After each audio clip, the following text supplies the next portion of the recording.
Vous l'avez compris, de 17h à 18h, chaque lundi sur les antennes de RB Radio Brazzaville, nous y sommes pour votre émission La Voix du 7e Ange, avec, comme l'indicatif l'a dit, le révérend docteur Frédéric Gonkama, dit Pasteur David. Pasteur, bonjour, shalom. Bonjour, monsieur le journaliste. Voilà, nous sommes dans notre émission. D'ailleurs, à nos auditeurs, à nos frères, à tout le peuple de Dieu, nous vous rappelons que le pasteur est bien là sur ce plateau. Et depuis un certain temps, nous sommes en train de développer des thèmes avec lui. Voilà donc qui justifie ma présence sur ce plateau. Il sera avec vous tout à l'heure pour développer un thème si important que cela. Alors, pasteur, il s'agit là d'une émission de Dieu. Vous allez nécessairement, sinon obligatoirement, présenter cette émission à Dieu. Et avant que je vous donne ce temps de présenter l'émission, tout ce que nous allons dire ici à Dieu, une petite question apparemment banale là, mais très importante. J'ai hésité. Bonjour pasteur, shalom pasteur, la différence? Oui, il y a une différence. Bonjour, c'est souhaiter un bonjour à quelqu'un, mais shalom combine beaucoup de choses. C'est trop spirituel. Il y a le bonjour et la paix que vous transmettez à quelqu'un.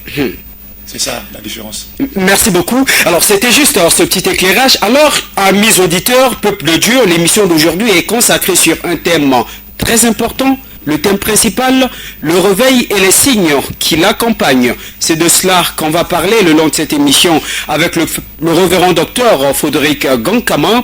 Le téléphone sera ouvert à partir certainement de 20 à 30 minutes de cette émission. On va vous ouvrir le téléphone. Vous allez intervenir, poser des questions sans tabou. Tout ce que vous voulez ou encore vous voulez savoir, le pasteur est là pour vous expliquer. Alors entre-temps, pasteur, inclinons-nous devant Dieu pour présenter cette émission à Dieu. Seigneur notre Dieu, nous bénissons ton nom. Toi qui as voulu que ce soit, nous soyons aux antennes de RB pour parler à tes enfants qui nous suivent, Seigneur. Sois avec chacun de nous. Sois la solution à tous les problèmes de ceux qui nous suivent. Bénis-nous de façon spéciale. Nous te demandons cela au nom de Jésus-Christ. Amen. Amen. Voilà, merci Seigneur, le Dieu Tout-Puissant a exaucé notre prière. Cette émission va donc aller, en tout cas, très bien se dérouler.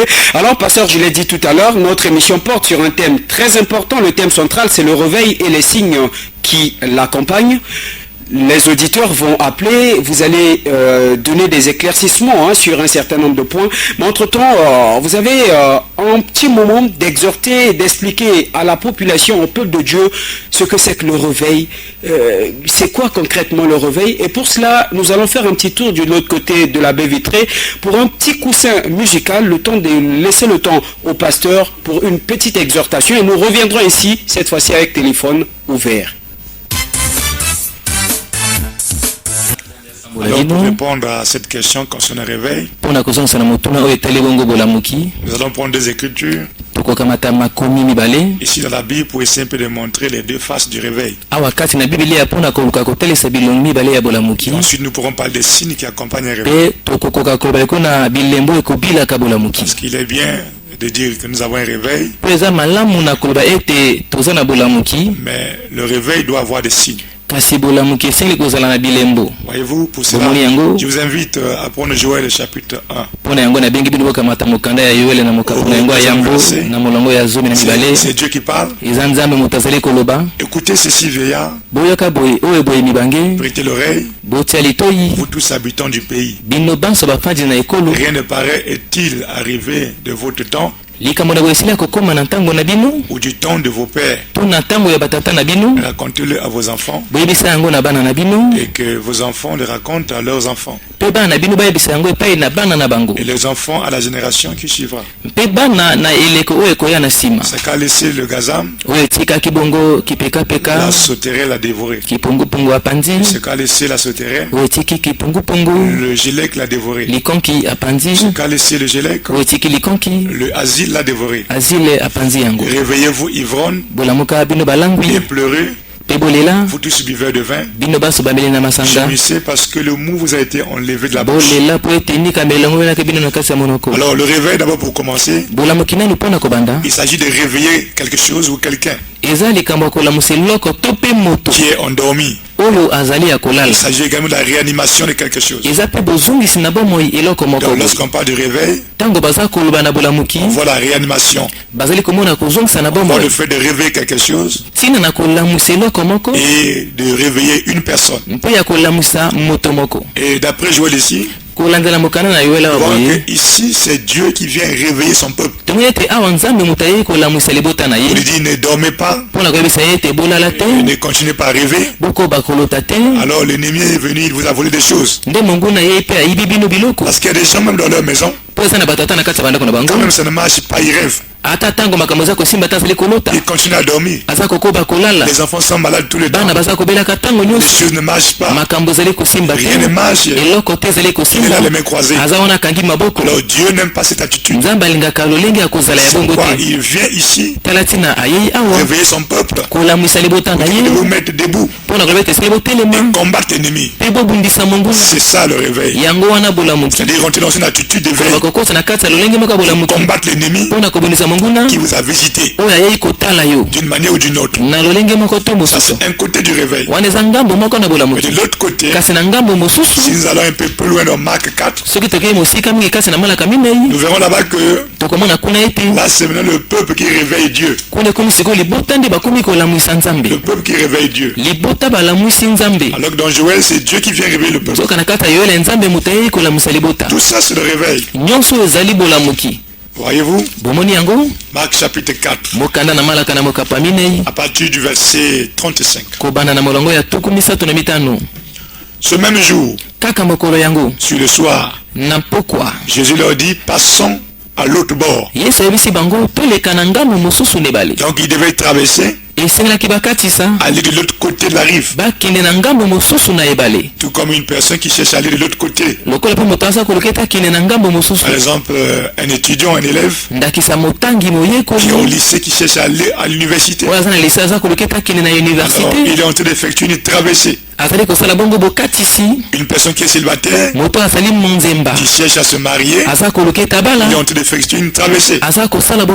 Une personne qui ne travaille pas, qui est chômeur, cherche à travailler, il est en train d'effectuer une traversée. Au cours de cette traversée, beaucoup de choses peuvent surgir pour empêcher la traversée. Alors ici nous voyons, après avoir renvoyé la foule, il l'emmenait dans la barque. Il l'emmenait dans la barque où il se trouvait. Donc le Seigneur Jésus s'est trouvé dans la même barque. Il y avait aussi d'autres barques avec lui. Donc nous voyons ici dans cette barque le Seigneur était là. Tout comme quelqu'un peut aussi avoir le Saint-Esprit en lui. Et Christ est en lui. Pendant qu'il est en train de voyager, pendant qu'il est en train d'effectuer le voyage du temps, alors Christ est là. Alors qu'est-ce qui arrive parfois? La Bible dit il se leva un grand tourbillon. Et les flots se jetaient dans la barque au point qu'elle se remplissait déjà. Donc le vent s'est levé, un grand vent, pas un petit vent. Il a commencé à agiter les eaux. Et l'eau a commencé à rentrer dans la barque pour les faire chavirer. Alors que le Seigneur était dans cette barque. Vous voyez, il commençait à pleurer. Vous dites qu'il arrive aussi, vous êtes en train d'effectuer un voyage. Vous voulez quitter un point pour aller vers un point. Le diable ne vous laissera pas aller facilement comme ça. Il va vous empêcher par tous les moyens. Il va envoyer les vents, il va envoyer les problèmes, il va envoyer les maladies. Tout ça c'est pour vous faire chavirer. Parce que le but du diable, c'est de voir les gens souffrir. Et le nom même du démon, quand nous entendons parler du démon, démon veut dire tourmenteur. Donc c'est un esprit qui est là seulement pour tourmenter. Alors les démons dans la vie des gens c'est tourmenter. Et ici nous voyons la mère, les démons qui étaient fâchés, la mer, et les démons qui étaient dans l'eau étaient fâchés. Et ils ont commencé à agiter l'eau. Et l'eau commençait à rentrer dans la barque. Et ce qui est curieux ici, dans cette barque se trouvait le Seigneur des Seigneurs, le roi des rois, le maître des esprits, celui que nous connaissons dans le christianisme comme Dieu. Alors qu'est-ce qui se passe? La mer était, la barque commençait à recevoir de l'eau. Et lui, il dormait à la poupe. Sur le coussin. Comme si rien n'était. Pendant que la barque commençait à se chavirer, lui, il dormait pour lui. Qu'est-ce que les disciples ont fait? Ils le réveillaient. Il le réveillait et lui dit, Maître, ne t'inquiète pas. T'inquiètes-tu pas de ce que nous périssons? En d'autres termes, nous sommes en train de chavirer, tu continues à dormir. Ça ne dit absolument rien. Tu n'interviens même pas. Tu ne dis pas un mot. Voyez, et c'est la chose qui arrive à beaucoup de gens. Il va à l'église, il y a des problèmes, des situations. Alors c'est comme si son Dieu est silencieux, il ne parle pas. Dieu, c'est un Dieu de principe. Il a dit, invoque-moi, je répondrai. C'est toi qui dois aller l'invoquer. N'attends pas à ce que Dieu rentre dans ta situation, sans pourtant que tu l'invites. Alors, lorsque on l'a réveillé, qu'est-ce qui s'est passé? C'est pour dire que le chrétien, le Saint-Esprit, les vents peuvent se soulever, les vents peuvent s'élever, les vagues peuvent se soulever, les problèmes peuvent arriver. Alors, qu'est-ce qu'il faut faire en ce moment-là? Alors, la chose à faire, c'est réveiller Jésus, le Saint-Esprit qui est en vous. Et quand le Saint-Esprit, Christ, sera réveillé, c'est alors qu'il va opérer des miracles dans votre vie. Que Dieu même connaît, il connaît ma situation. J'attends le jour qu'il va agir. Attendra longtemps. C'est pourquoi la Bible dit que le roi des cieux appartient aux violents. Ici nous voyons quoi? Il le réveillait. Il dit, Maître, ne t'inquiètes-tu pas de ce que nous périssons? S'étant réveillé, il menaça le vent. Il dit à la mer, silence, tais-toi. Et le vent cessa. Il y eut un grand calme. Voyez, lorsque nous réveillons Jésus et que Jésus s'élève dans notre église, dans notre vie, en ce moment-là, tous les démons doivent se taire. Il a dit quelque part dans le livre de Somme, taisez-vous et soyez tranquilles et sachez que je suis Dieu. Là où Dieu s'élève, la lumière s'élève, les ténèbres doivent disparaître, parce que la lumière domine toujours sur les ténèbres. Là où le lion est quelque part, les autres animaux se taisent. Ils savent que le lion est là. Voyez-vous, donc ici, ils ont dû le réveiller. C'est pourquoi je voudrais que vous retenez ces deux points-là. Le réveil a deux faces. D'un côté, Dieu vient réveiller les gens. De l'autre côté, il arrive que le problème est là. Dieu aussi est là. Il vous regarde. Il est avec vous. Il est dans l'église. Il vous regarde. Qu'est-ce qu'il attend? Il attend que vous le réveillez. Il attend que vous l'invoquez. Il attend que vous l'appelez sur la scène. En ce moment-là, quand il va se lever, les vents vont s'arrêter, les maladies vont partir, la guérison sera là, et les solutions vont venir. Voilà ce que Dieu veut de nous. Pourquoi lorsque nous parlons du réveil, ne s'agit pas seulement que Dieu vienne nous réveiller. Aussi on doit réveiller Dieu. Alors le réveil c'est quoi? C'est comme les gens qui sont dans le monde, qui ont ce que nous appelons pas des camons. Ils peuvent avoir leurs histoires qu'ils ont pris gauche-droite. Lorsque vous provoquez un monsieur comme ça qui a ces choses, lui, ces choses sont en lui, il ne peut pas s'engager dans le combat comme ça. Il réveille d'abord les esprits qui sont en lui. Ensuite il peut commencer le combat. Et c'est la même chose pour le croyant. L'esprit qui est dans nous c'est Christ. Lorsque le combat arrive, l'attaque arrive, alors nous réveillons Christ. Et lorsque Christ se réveille, il s'élève. En ce moment-là, ce n'est plus notre combat, ça devient le combat de Christ. Voyez-vous, pourquoi il dit gardez votre silence, je combattrai pour vous. Et c'est ce que nous voyons ici. Lorsque Christ s'est réveillé, ce n'était plus les disciples qui ont parlé à la tempête, qui ont arrêté la tempête, mais c'est lui qui a pris la chose. Il a pris la chose en main et il a arrêté la tempête. C'est pourquoi il dit dans la parole, venez à moi, vous tous, tout sage et fatigué, je vous donnerai du repos. Ça vous dit quoi? Lorsque vous avez un problème, lui veut que vous lui invitez votre affaire.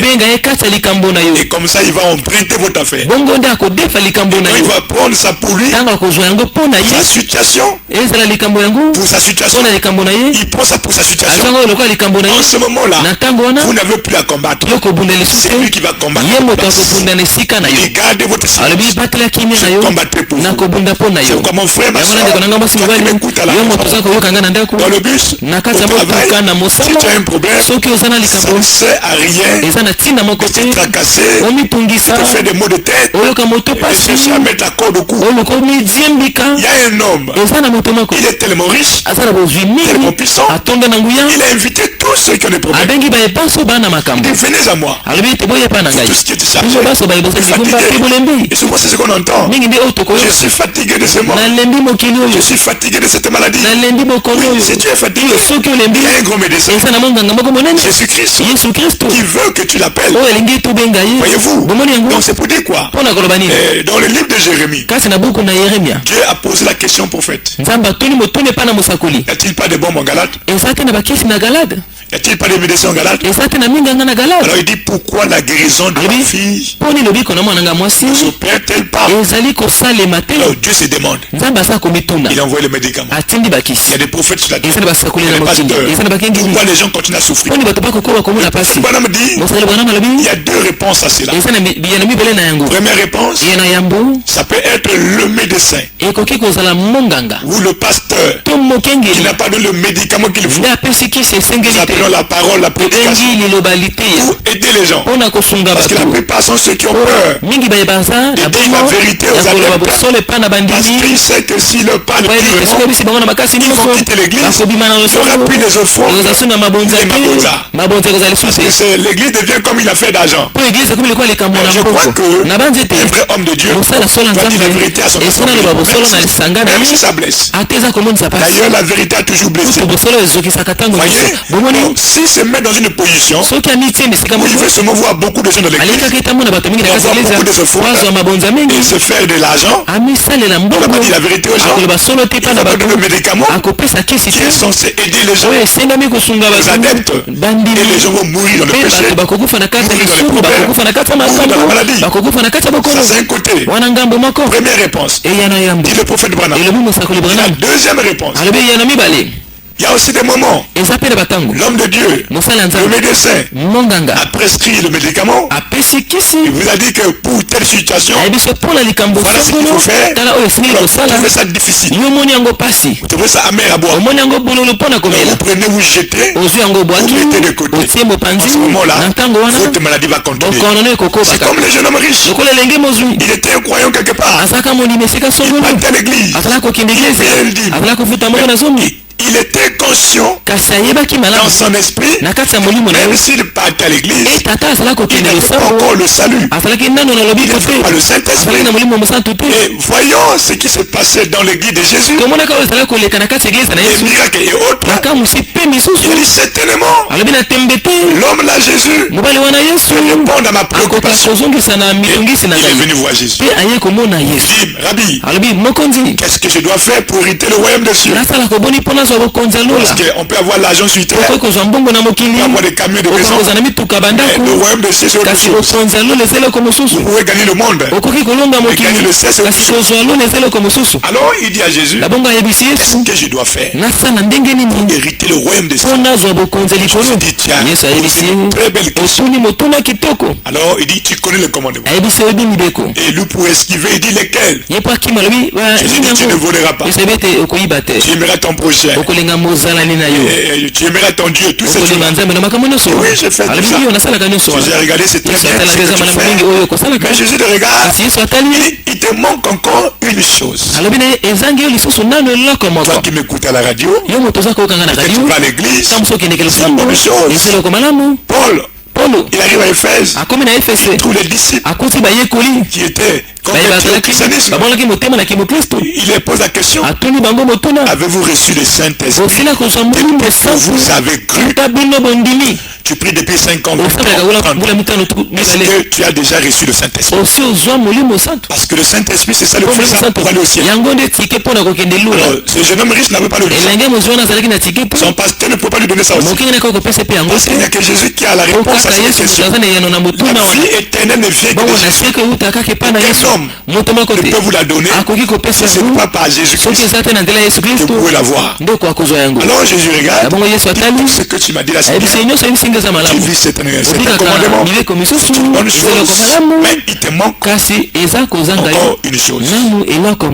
Va, vends tout ce que tu as, reviens et suis-moi. Imaginez-vous un peu, un homme habitué à la richesse, il roule dans une voiture VX, il a une belle maison, on dit va vendre tout ça, reviens et suis-moi.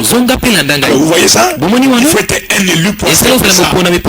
C'est quoi les apôtres étaient des élus? Il a dit j'ai tout abandonné pour te suivre. Voilà l'appel. Quand Dieu appelle un élu, lui il ne peut pas résister. Mais les soi-disant croyants, ils vont résister. Dieu a toujours quelque part pour les rattraper. Ils vivent certains commandements. Mais toujours un point, ils sont confrontés, ils ne pourront jamais appliquer ça. Et la Bible dit, le jeune homme riche était déçu. Et il est retourné. Il n'a pas fait ce que Jésus a dit. Et il n'a pas reçu le Saint-Esprit. Un peu plus loin, Jésus le pointe le doigt en enfer. Il s'est retrouvé en enfer en train de pleurer. Alors que sur la terre, tout le monde acclamait. Il était joyeux. Mais là-bas, il s'est retrouvé en enfer. Ça veut dire tout le monde. C'est bien d'aller à l'église. Mais le salut, c'est autre chose. Il faut voir l'état de ton âme. Est-ce que réellement tu es sauvé? Vous voyez? Donc c'est ainsi mes frères, tu peux aller à l'église, c'est une bonne chose. Avoir le Saint-Esprit, c'est autre chose. Et le Saint-Esprit, c'est l'Esprit de Christ. Et quand il vient en vous, il vous conduira dans toute la vérité.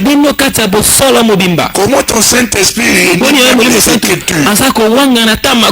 Tu es à l'église, tu ne payes pas la dîme, tu n'écoutes pas les enseignements bibliques. Paul dit que la femme doit s'habiller correctement, tu t'habilles comme une païenne. Et ça c'est quel Saint-Esprit? Pourquoi? Il faut que tu reviennes, sinon tu vas te retrouver comme le jeune homme riche. Voilà, peuple de Dieu, en tout cas, vous avez, c'est certainement, il y a ceux qui sont restés dans leur soif, mais le pasteur n'est pas parti, il est toujours là. Je suis revenu pour respecter l'engagement que nous venions entre-temps, que nous avons pris il n'y a pas longtemps. Nous avions dit que cette émission, nous vous donnons donc cette possibilité d'appeler afin que le pasteur puisse répondre à toutes sortes de questions que vous allez poser.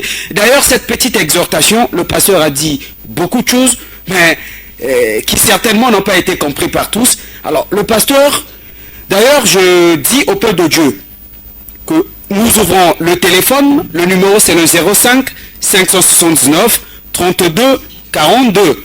05 779 32 42, je reprends, 05 779 32 42. 40. Ah non, il y a une erreur. 05 779 32 40. 05 779 32 40. Voici le numéro avec lequel vous allez nous appeler et pour que le pasteur puisse répondre à toutes sortes de questions que vous allez poser. Je reprends ce numéro, le 05 779 32 40. Alors, pasteur, dans votre exhortation, vous avez dit en tout cas des choses très importantes. Vous avez parlé du Saint-Esprit. Bon, je pensais, lorsque vous avez dit le réveil et les signes qui les accompagnent, alors qu'est-ce que le Saint-Esprit vient faire là-dessus? Oui, le Saint-Esprit, c'est même lui qui est à la base d'un réveil. Tout réveil, son Saint-Esprit, c'est un réveil fabriqué qui ne peut pas aller loin. Nous prenons la première église, qui est l'église apostolique, à partir de la Pentecôte. Acte chapitre 2, c'est lorsque le Saint-Esprit est venu sur eux que le réveil a commencé. Et c'est en ce moment-là que les signes ont commencé à accompagner les apôtres. Vous comprenez? Alors, mais puisque nous sommes là pour éclairer le peuple de Dieu, les auditeurs, tous ne sont pas certainement ceux-là qui ont eu déjà cette chance-là, cette bénédiction de croiser Dieu, de connaître la parole de Dieu. Alors, le réveil dont on est en train de parler, c'est quoi le réveil? Le réveil, c'est comme je dis au départ, il s'agit de réveiller quelque chose ou quelqu'un. J'ai pris Joël chapitre 1 pour montrer comment Dieu est venu réveiller le peuple, pour leur montrer que vous êtes en train de réveiller ici, on vous vole des choses, les sorciers, on t'a volé la santé, on t'a volé le travail, on t'a volé le mariage. Tu es là, tu es en train de rêver, tu es en train de dormir. Alors réveille-toi, combat l'ennemi. Parce que quand Dieu appelle ses enfants, il leur donne des armes. Mais les armes là, c'est pas pour qu'un problème arrive, tu commences à crier à Dieu tout le temps. Non. Quand vous êtes armé, le voleur arrive, qu'est-ce qu'il faut faire? Il faut engager. Vous comprenez ce que ça veut dire? C'est ça le réveil. Eh bien, qui doit réveiller ce réveil-là, qui doit vraiment avoir ce réveil? Parce qu'ils sont nombreux, ceux qui sont sombres, qui sont perdus certainement, comment et tout, mais qui ne sont jamais réveillés. Alors, qui doit réveiller? Qui et à quel temps? À quel moment? Le véritable réveil, nous voyons comment il est venu à la Pentecôte. C'est le Saint-Esprit qui est venu réveiller les apôtres en leur transmettant une puissance. À partir de cette puissance, ils étaient capables de réveiller aussi les autres et de faire des miracles. Vous comprenez? Parce que il arrive que vous venez trouver quelqu'un endormi, vous le réveillez. Celui qui a le Saint-Esprit qui en éveille peut aussi réveiller l'autre. Vous comprenez? Vous dites quelque part, on peut aussi transmettre le réveil. Vous comprenez? Donc c'est une chaleur que vous transmettez, une puissance. Pierre a dit, je n'ai ni or ni argent, ce que j'ai, je te le donne. Vous voyez, je te le donne. Et il a donné, la puissance a fait marcher quelqu'un. Vous comprenez ça? Donc c'est un peu ça. Tout à l'heure, vous avez dit quelque chose qui certainement a très mal sonné à l'oreille de celui-là qui est en train d'écouter. Peut-être qu'il m'excuse, soit un incrédule ou comment, quelqu'un qui n'a pas encore eu cette bénédiction. Vous dites, bon, le réveil arrive, Dieu vous parle et dit, bon, vous voulez me suivre, vous voulez aller avec moi au ciel, alors laissez tout ce que vous aviez au départ et venez avec moi. Ça sonne fort à l'oreille de celui qui n'a pas encore rencontré Dieu, pasteur. Justement, ça doit sonner fort. Ouais. Parce que lorsque vous venez à Dieu, c'est pas vous qui conduisez en ce moment-là, c'est lui qui conduit. C'est lui le berger. Et c'est lui qui sait ce qu'il faut pour vous amener au ciel. Et en ce moment-là, vous devez être comme un soldat devant un général, à vos ordres, c'est tout. Si vous désirez aller au ciel, si vous désirez le Saint-Esprit, alors il faut obéir à ce qu'on vous dit. Vous comprenez ça? C'est pourquoi quand vous allez dans Deutéronome 28, il y a d'abord Deutéronome qui veut dire deux lois contraires, donc la loi du contraste qui s'applique. Le pour et le contre. Il dit, si vous obéissez à mes commandements, voilà les bénédictions qui vont vous suivre. Et quelque part, toujours dans le Deutéronome 28, on dit que si vous n'obéissez pas, voilà les malédictions qui vont arriver. Et Jésus dit que celui qui croira sera sauvé, et celui qui ne croit pas sera condamné. Donc il n'y a que deux choses. Vous comprenez ça? Voilà. À ceux qui viennent de prendre l'écoute, nous vous rappelons notre numéro d'antenne, le 05 779 32 40. 05 779 32 40. Vous posez toutes sortes de questions. Le docteur Frédéric Gonkama va répondre à vos questions. Alors, pasteur, vous avez dit, alors, ne peut aller au ciel avec Jésus, ne peut aller au royaume des cieux que celui-là qui a le Saint-Esprit. C'est ça. Mais finalement, c'est quoi le Saint-Esprit et à quel moment? Enfin, comment reconnaître quelqu'un qui a le Saint-Esprit? Voilà. Le Saint-Esprit, c'est l'esprit de vérité. le Saint-Esprit, c'est Christ en vous sous forme d'esprit. Il dit, encore un peu de temps, le monde ne me verra plus, mais vous me verrez parce que je serai avec vous et même en vous jusqu'à la fin de ce monde. Maintenant, comment reconnaître quelqu'un de Saint-Esprit?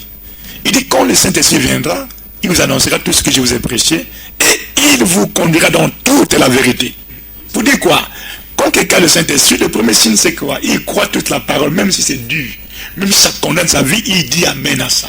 Or, qu'est-ce que nous voyons dans les églises? Beaucoup de gens prétendent avoir le Saint-Esprit, mais quand vous leur présentez les Écritures, ils refusent catégoriquement. Alors là, c'est pas le Saint-Esprit. En ce moment-là, c'est quoi? Non, c'est la sainte piété ou c'est quoi? Les feuilles de figuier ou c'est quoi? C'est la piété fabriquée. Ouais. Voyez, c'est pourquoi il dit encore, ce n'est pas tous ceux qui me disent Seigneur, Seigneur qui entreront, seuls ceux-là qui font la volonté de mon Père.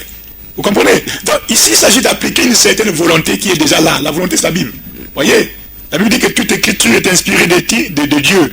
Voyez, utile pour enseigner, corriger et instruire. Donc, on ne peut pas rejeter une écriture. C'est pourquoi le Saint-Esprit, quand il vient en vous, d'ailleurs, son rôle aussi, c'est vous amener à vivre la parole. À dire amen à ce que les Écritures disent. Maintenant, quand vous commencez à refuser, c'est rien, ça ne va pas. Ça, c'est pas un vrai Saint-Esprit.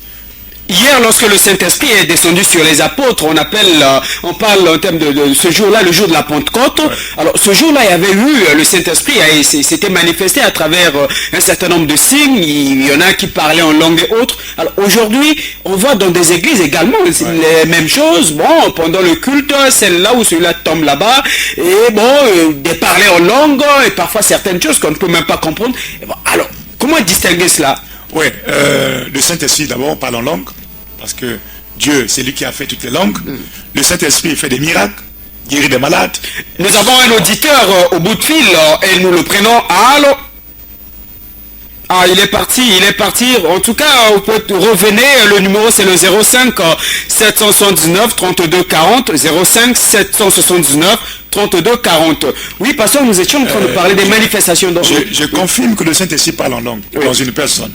Le Saint-Esprit guérit les malades. Le Saint-Esprit donne des visions.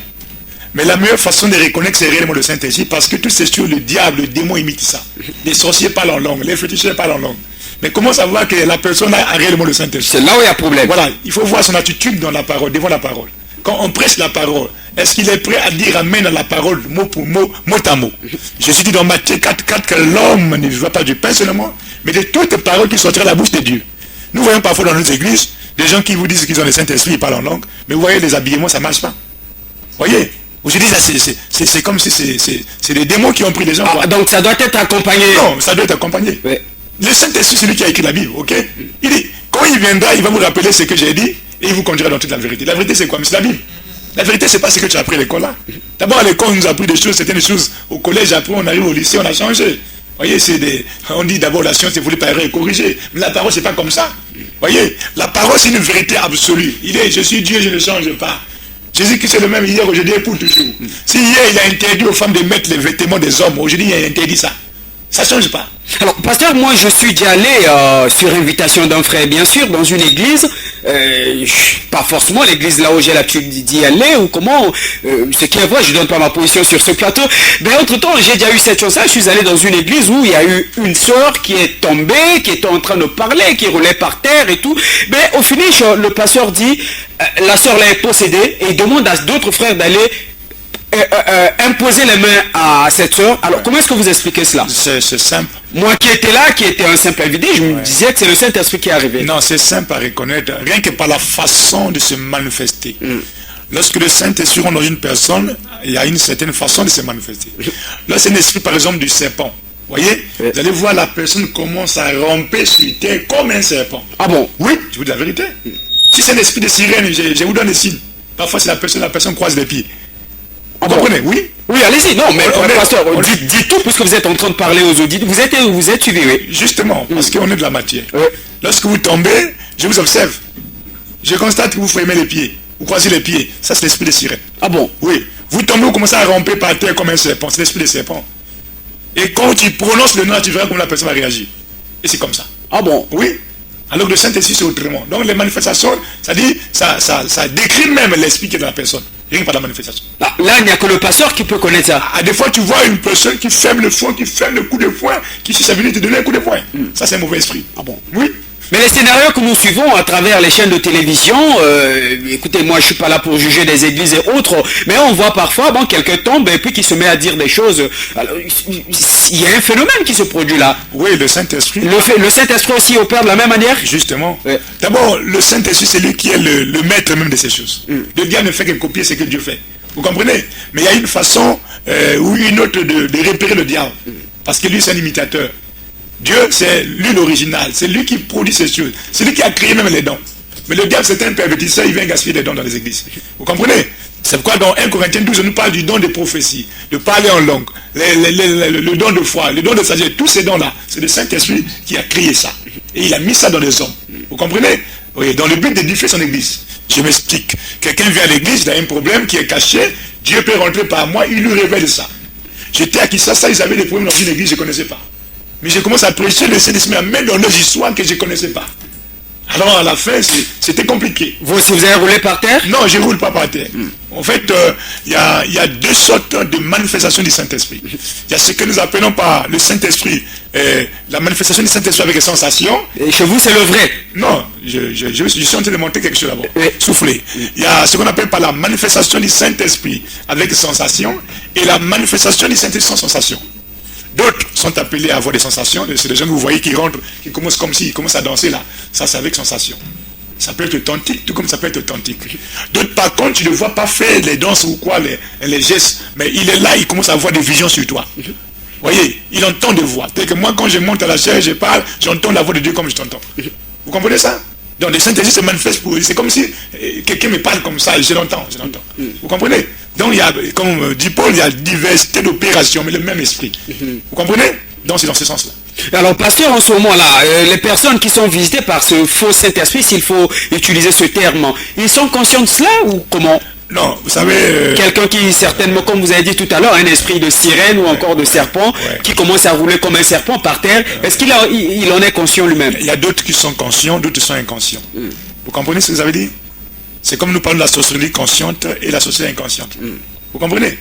D'autres, il est arrivé à un niveau, il est conscient que ça, je suis mauvais, je fais ça, je fais ça. Mais d'autres, on le manipule sans qu'il se rende compte qu'il est manipulé. Vous comprenez? En ce moment-là, quelqu'un doit venir l'aider pour lui montrer que tu es dans une mauvaise position. Ce que tu vois là, ou ce que tu fais, ce n'est pas le Saint-Esprit. Regarde.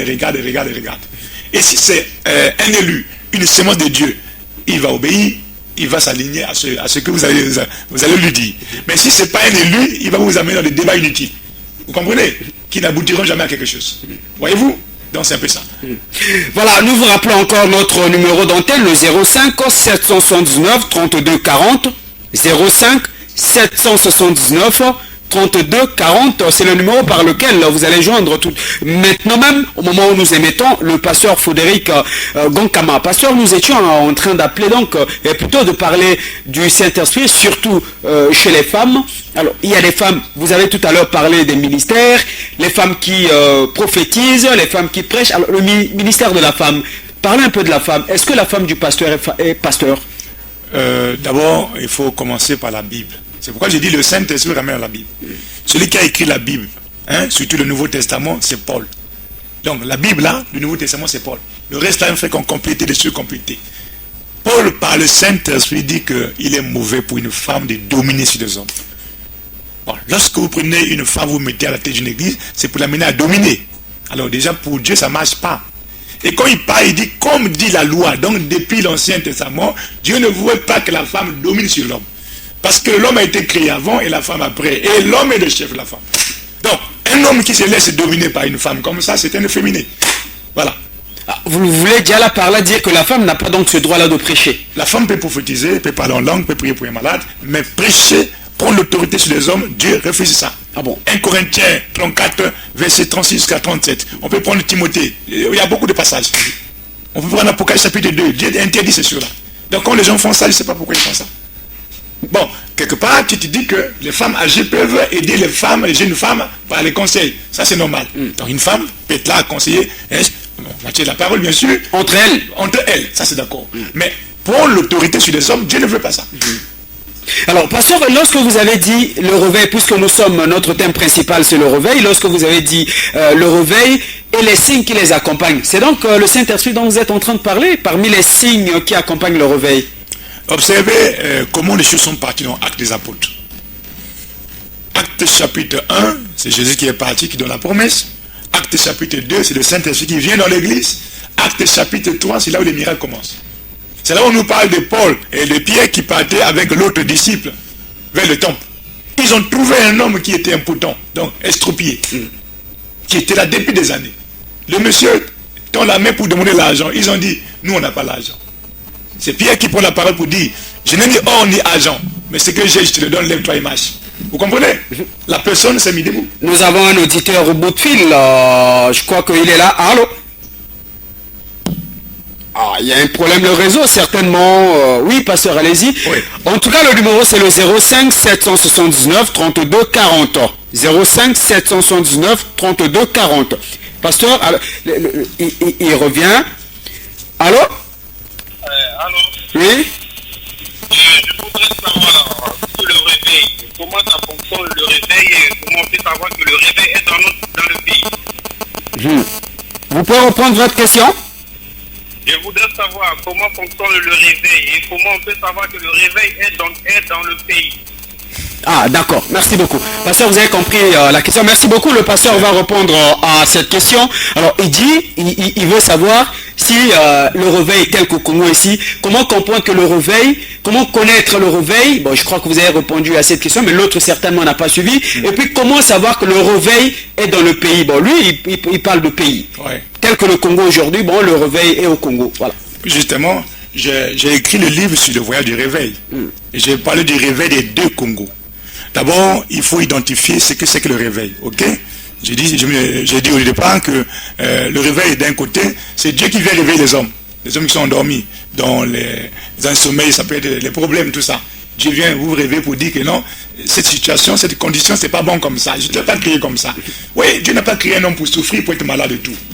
Et en créant l'homme depuis le jardin d'Éden, il a mis à sa disposition les pouvoirs. Vous comprenez? Mais l'homme, par son ignorance et son idiotie, il a perdu le pouvoir.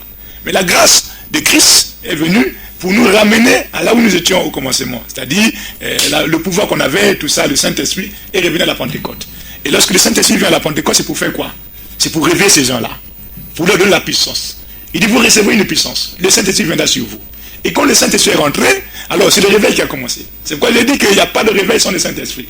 Pour identifier un peu le réveil facilement, nous prenons l'océan. Vous voyez, l'eau est là calme. Il n'y a pas de vague. Rien ne bouge, ok? Pas d'agitation. Il n'y a pas d'agitation. Lorsque le vent vient, il souffle sur l'eau. En ce moment-là, c'est les vagues. L'agitation commence. Et lorsque cette agitation des eaux commence, en ce moment-là, toutes les saletés qui sont dans la mer jette dehors. Vous dites que le réveil amène la purification. C'est pourquoi une église qui a le réveil doit purifier les gens. C'est pas là où on voit le désordre tout le temps et puis les gens s'habillent mal, non. Le Saint-Esprit doit venir purifier les gens. Jésus, quand il est venu dans le temple, il a chassé les mauvais vendeurs, là, les vendeurs. Voyez? Donc, quand il vient, il purifie, il nettoie. Le réveil amène le surnaturel et guérison. C'est bon. Il amène aussi les foules des gens. Vous comprenez? Il amène aussi la purification. S'il n'y a pas de purification, c'est un réveil satanique. Ça encore, j'ajoute comme élément. Vous comprenez? Ah, il y a également celui qui est satanique, le réveil. Oui. Le diable imite tout ce que Dieu fait. Et en ce moment-là, celui-là, ce réveil-là, ce genre de réveil, c'est celui-là qui pousse au désordre ou comment? Oui, une église où on parle des miracles, mais les gens s'habillent mal, et les gens font n'importe quoi et tout. C'est pas normal. Pasteur, les gens aujourd'hui aiment là où il y a des miracles et là où il y a des prophéties. C'est une prophétie qui s'est accomplie dans notre âge. Paul a dit dans, je crois bien, 1 Corinthiens 4, que dans les derniers jours, les gens auront la démangeaison d'entendre des choses agréables, mais régnant ceux qui ont fait la force. Les gens veulent écouter des miracles et des prophéties, mais la parole qui va les conduire au ciel, ils refusent. Voyez? Alors que le vrai Saint-Esprit, quand il viendra, Jésus a dit, il vous conduira dans toute la vérité. Voyez? Et pour répondre à l'auditeur, je veux lui dire qu'il y a le réveil au Congo déjà. Ah il y a bon? le réveil, oui. Mais regarde comment il y a besoin de comparer partout. Oui, lui, sa question est principale. Là, il dit comment savoir que ce pays ou encore tel ou tel pays a le réveil. Le réveil, il faut le savoir par les signes. Oui. Vous comprenez? Il y a des signes. C'est comme je parle. Purification. Changement moraux. Vous comprenez ça? Manifestation de la puissance du Saint-Esprit dans les églises, dans les gens.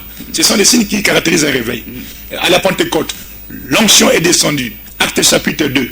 Le feu s'est posé sur les têtes des gens. Ils sont rentrés en effervescence. Les gens qui avaient peur, ils fouillaient les pharisiens, ils fouillaient les Romains. Mais lorsque le Saint-Esprit vient sur ces gens-là, ils sont sortis comme de fous. Donc ils sont foutés des soldats romains. Ça veut dire que quand il y a le réveil, les gens aussi, la peur quitte. Vous comprenez? Vous voyez des gens qui parlent de Dieu, mais ils ont peur des démons, ils ont peur des sorciers, mais il n'y a pas de réveil. Est-ce que le réveil enlève tout ça? Voilà, je crois que cet auditeur a compris, on a eu pour son compte. Si vous n'êtes pas satisfait, vous pouvez toutefois encore également relancer. Je rappelle le numéro 05 779 32 40. Nous sommes déjà vers la fin de cette émission, mais entre-temps, vous avez encore quelques minutes pour réagir. Alors, pasteur, puisqu'on parle du réveil, l'auditeur qui venait tout à l'heure d'appeler a choisi, après comme exemple le pays, vous avez parlé d'église, oui, il parle du pays. Alors, lorsqu'il y a parfois des rencontres du genre, rassemblement des pasteurs, prions pour le pays, faisons ceci pour... Alors, quel sens donnez-vous à cela? Est-ce que c'est biblique? Mais nous devons prier pour le pays, parce que si le pays n'est pas en paix, on va prêcher. Vous comprenez? Ça, c'est un devoir. Parce que pour prêcher dans l'église, là, il faut que le pays soit en paix. On a vu pendant la guerre du 5 juin, quand il y a eu la guerre, tous les pasteurs ont laissé les églises, ont fui. Effectivement. C'est pour dire que tout ce qu'on peut faire, prêcher, construire des églises, là, il faut d'abord la paix. C'est une condition sine qua non. Vous comprenez? Alors, j'ai écrit un livre, j'ai parlé du réveil des deux Congos. Il faut dire que l'autre Congo a un réveil, ici aussi il y a un réveil. Ah, il y a un livre comme ça? Oui, il y a un livre qui est là. J'ai écrit sur le voyage du réveil qui est là, qui est maintenant en vente. Voilà. Oui, mais ce livre-là, puisque nous sommes sur le réveil, le frère qui venait tout à l'heure d'appeler a parlé de comment distinguer, ou encore comment savoir si le réveil habite tel pays. Mais vous parlez dans votre voyage du voyage de ce réveil. Donc, c'est-à-dire le réveil arrive ici et puis dans 2 matins, ça quitte, ça va de l'autre côté ou comment? Oui, un jour, il faut s'attendre à ce que le réveil quittera l'Afrique pour aller en Israël encore. Parce que ça n'a pas commencé au Congo. Le réveil a eu un point de départ qui était Israël, l'Est. Et c'est passé par le nord qui était l'Europe et ça a poursuivi par l'ouest qui est les États-Unis. Alors c'est descendu jusqu'en Afrique, donc notre temps. Ce qui fait qu'aujourd'hui vous voyez qu'il y a beaucoup d'églises en Afrique qui sont en effervescence. C'est un temps pour les Africains. Mais par contre quand vous allez dans les pays où il y avait le réveil, c'est le refroidissement total, c'est le péché. C'est des hommes et des femmes qui se retrouvent dans des soi-disant plages nues comme des vers de terre. Ça c'est l'abomination. C'est des sodomies qu'on voit, c'est des mariages homosexuels qu'on célèbre. Alors que c'est des pays qui ont prêché contre ces choses dans le passé. Qu'est-ce qui fait ça? C'est le manque de réveil. Voilà. Le réveil et les signes qui les accompagnent, c'était donc le thème central de cet entretien entre le pasteur Frédéric Gonkama et moi.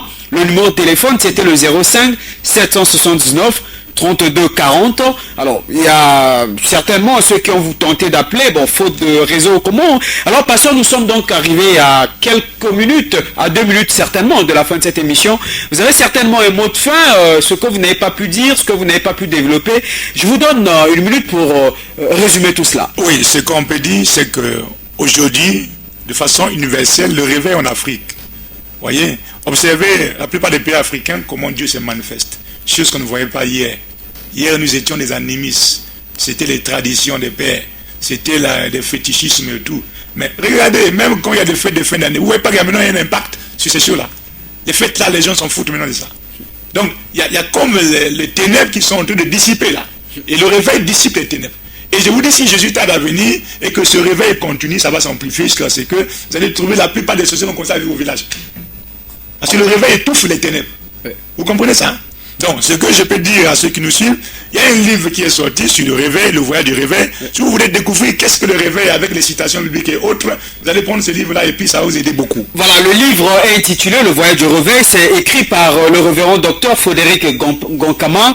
Alors, si vous voulez donc l'avoir, d'ailleurs, vous utilisez le même numéro que nous vous avions communiqué, le 05 779 32 40, ou encore vous venez au 26, je crois, de la rue Abéa, c'est au lycée Thomas Sankara, au tabernacle, la portion de la résurrection, et là vous verrez également le pasteur Frédéric Gonkama. Pasteur, nous sommes arrivés à la fin de cette émission.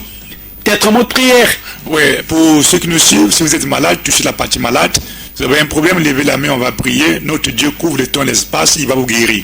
Seigneur notre Dieu, nous prions pour tous ceux qui nous ont suivis, qui ont des problèmes, que tu leur apportes la solution, Seigneur, et que ceux qui sont malades, qu'ils soient guéris au nom de Jésus, de façon instantanée et surnaturelle, Seigneur, soit avec chacun de nous, au nom de Jésus-Christ. Amen.